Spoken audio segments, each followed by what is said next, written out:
les loisirs. Mais cependant, une nation doit savoir choisir ses priorités, comme l'Ukraine, comme le Burkina Faso, le Mali, des pays qui ont en pleine conscience leur situation et leurs priorités.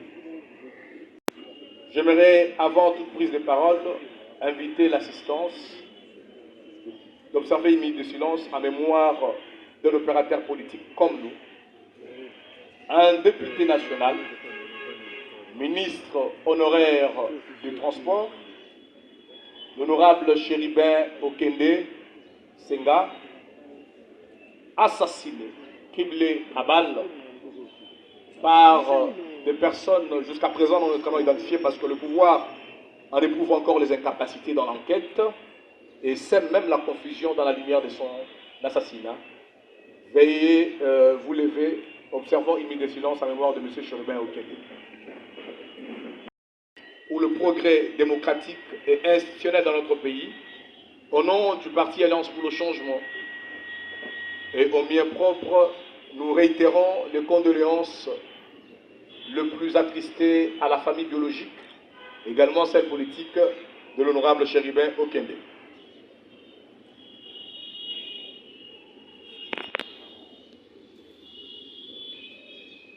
Mesdames et messieurs, chers amis de la presse, qu'il me soit permis, avant toute chose, de vous remercier pour avoir accepté de répondre massivement et de manière ponctuelle à notre invitation vous lancée à l'occasion du point de presse de ce jour. Et je vous réitère, au nom de l'Alliance pour le changement, la confiance digne aux messagers par excellence que vous êtes, afin d'informer à l'opinion tant nationale qu'internationale de la position officielle de notre parti politique au sujet des deux points essentiels ci-dessous. Il s'agit de la position du parti Alliance pour le changement sur le processus électoral en cours et de la situation actuelle du dossier judiciaire de notre président national, l'honorable Jean-Marc Kabounda Kabout.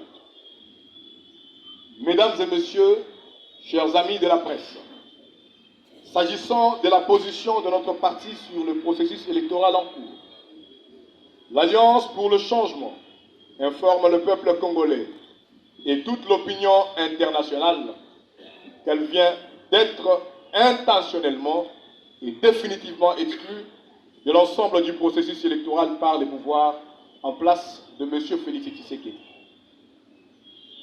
L'Alliance pour le changement rappelle à l'opinion que son parti a été légalement et régulièrement enregistré au ministère de l'Intérieur, conformément aux dispositions prévues à l'alinéa 3 de l'article 14 de la loi numéro 04/002 du 15 mars 2004 portant organisation et fonctionnement des partis politiques en République démocratique du Congo. Cet enregistrement a été la conséquence directe d'un rapport dressé conformément à la loi cadre par le secrétaire général aux relations avec les partis politiques et tous les frais y relatifs, dont les 10 000 $ américains destinés au trésor public, ont été payés contre de preuves authentiques délivrées par la DGRAD et la rembande sur autorisation du ministère de l'Intérieur. Vous vous souviendrez que lors du point de presse précédent, le camarade secrétaire général avait brandi ces pièces que nous estimons que vous détenez jusqu'à présent. Mais entre-temps, notre parti, qui a la totale adhésion populaire, a réussi, dans un temps record, à s'implanter sur l'ensemble du territoire national, et c'est en s'assurant de la représentativité de toutes nos 26 provinces, en plus de notre notoriété imposante dans la ville-province de Kinshasa, la capitale.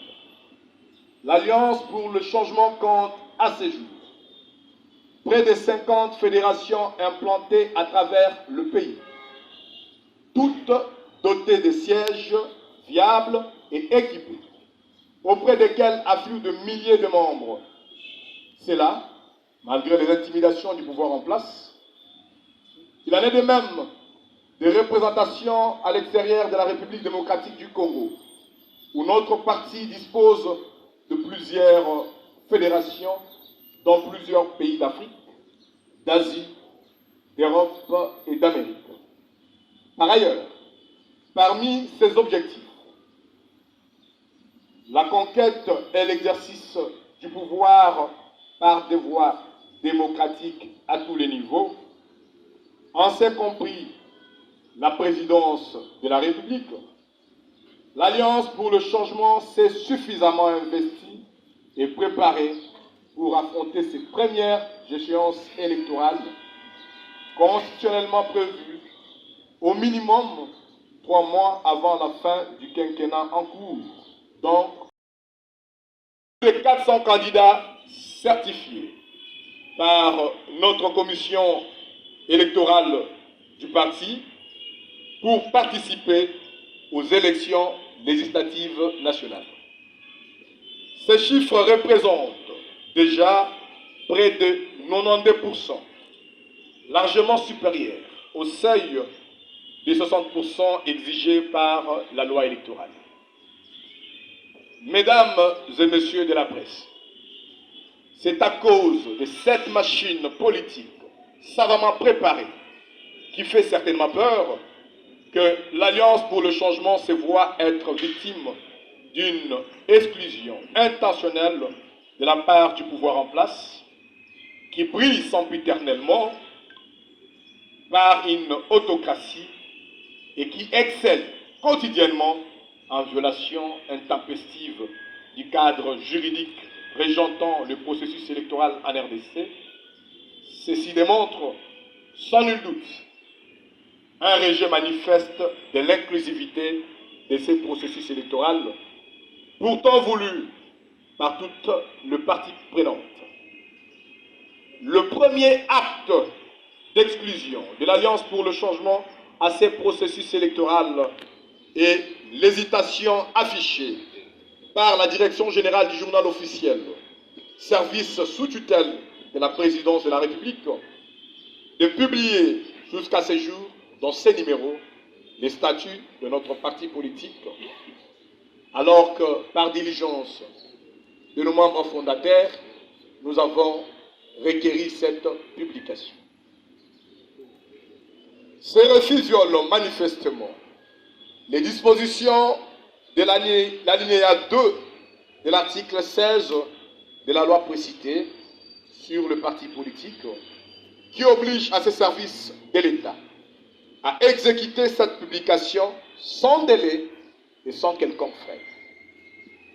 La deuxième exclusion s'avère être le refus manifeste de l'actuel ministre de l'Intérieur, M. Peter Kazadi, de transmettre à la CENI une liste additive incluant le parti Alliance pour le changement. En ce qui concerne la dernière liste des partis et regroupements politiques éligibles, nous insistons bien éligibles au processus électoral en cours. Et c'est malgré notre recours préalable lui adressé en date du 29 juin 2023 et même les rappels que nous lui avons encore destinés le 19 juillet 2023. Par ces actes